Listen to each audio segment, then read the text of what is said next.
You are speaking to Rorisang. I'm from GA-Rankuwa radio station. It's a radio station here in South Africa. How are you doing?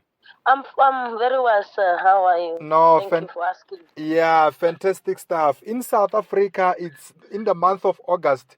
We usually mark it around Women's Month. So I will firstly like to say Happy Women's Month to you. Oh, thank you. And it's also my birth month, no? Yes, fantastic. That's correct. Oh, okay. Thank you. Sure. Stella, let's talk football. Recently, the Beauties Football Club, you won the league in your home country of Namibia, and you were also part of the CAF Women's Champions League qualifiers. For you, how best would you sum up the qualifications despite the results? I would say it was never easy for us to win the league back home, but we fought really hard to come here. Back then, when we started playing football, there was none CAF. We never heard of something like this. It was really excited and how should I say lesson learning that we got at the CAF. Like I said, it was a nice feeling. Being the oldest, it's a nice feeling still that I can do it on this level by leading the young ones to the CAF. So I'll say it was experiencing something new. Yeah. I mean, for an individual like you, Stella, you are a special player. I mean, somebody at the age of 47 still playing football. Where did it all start for Stella Williams in her home country of Namibia? It all started in the dusty streets of Nama location in Windhoek. As a youngster, football was never in my thing. Netball was my thing, but as I was growing up at school, I found a teacher that told me to say, why don't you try out football? Because I can see you have that energy that can... But I never knew I could play football because it was never allowed in our culture to play football. So I just tried out and I think it was wonderful.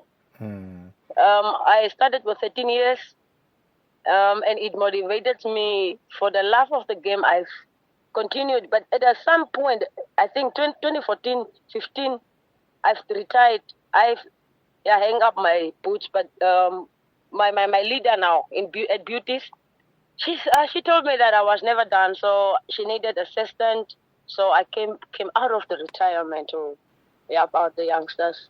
Because, how should I say, they never understand football or they needed guidance from my experienced players. So I came to them.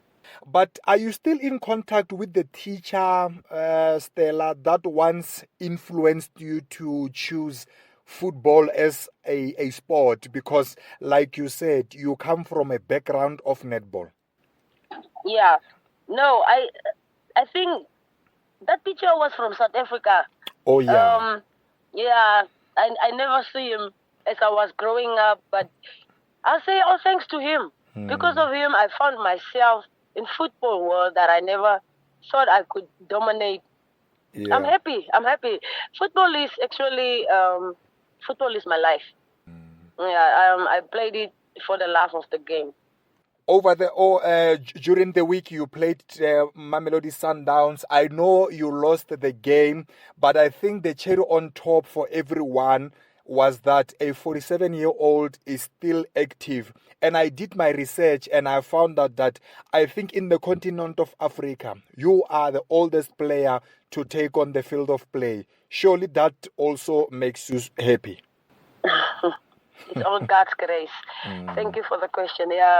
I was amazed that I could still manage to do it on this high level with Sundowns. And to tell you the truth, it was my dream. I dreamt of playing against Sundowns ladies one day, even my age. For me, age is just a number that is there. It's all about the heart. So my dream came true. I almost had a goal that I also dreamt of, but it was a nice feeling and experience. And how is the family saying? Are they in support of what you are doing? Maybe the kids and family members? Yeah, back then I never had a support system in football. I was on my own. And I never went far in my career with my football. maybe because of the support system I never had.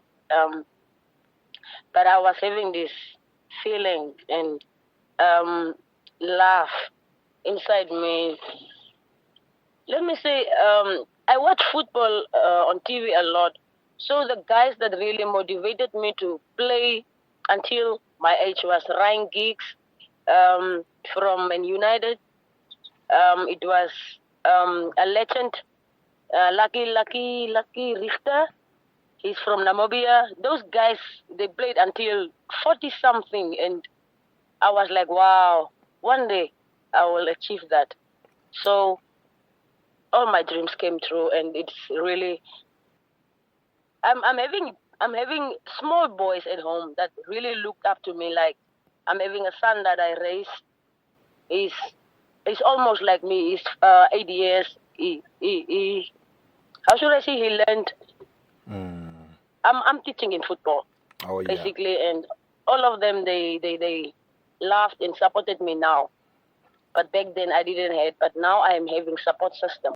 You played almost, according to the reports that I've been researching on, that in the league, your domestic league in Namibia, 90% of the Beauties Football Club games, you were part of the starting lineup, and when the team also won the league, you were also influential in that. Mm-hmm.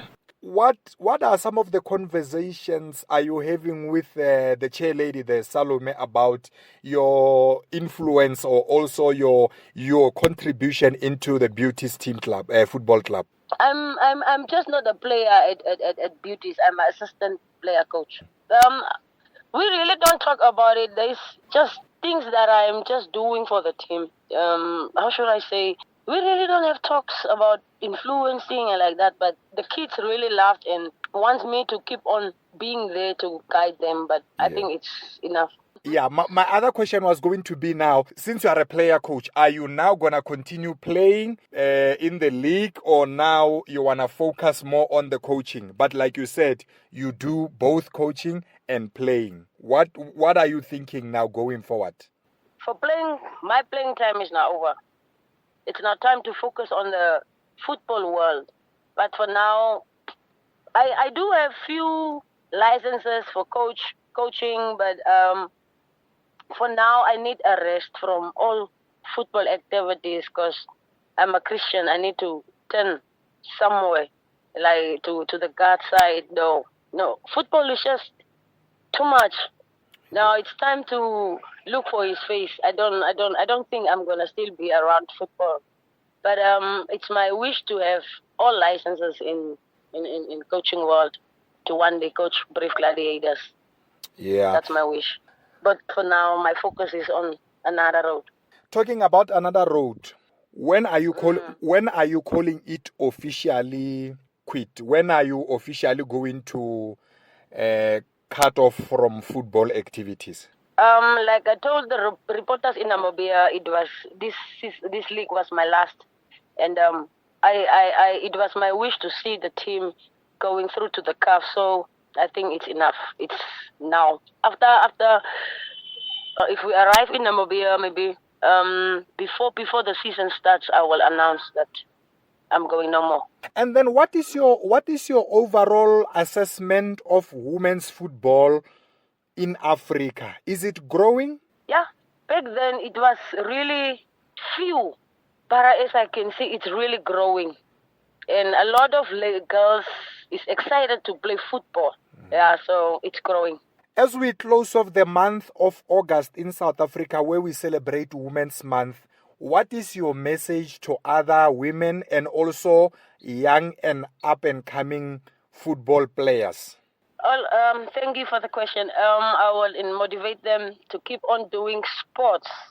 In particularly, I don't just talk about football, but to keep them off from street. They should keep on doing sports activities, keep them fit, and stay away from alcohol and smoking, those funny things. But yeah, football is all about discipline and how you present yourself in the world. So That's all I can say. Keep safe. Enjoy your retirement, Stella, and all the best in your future adventures. Thank you very much. Okay, thank you, sir.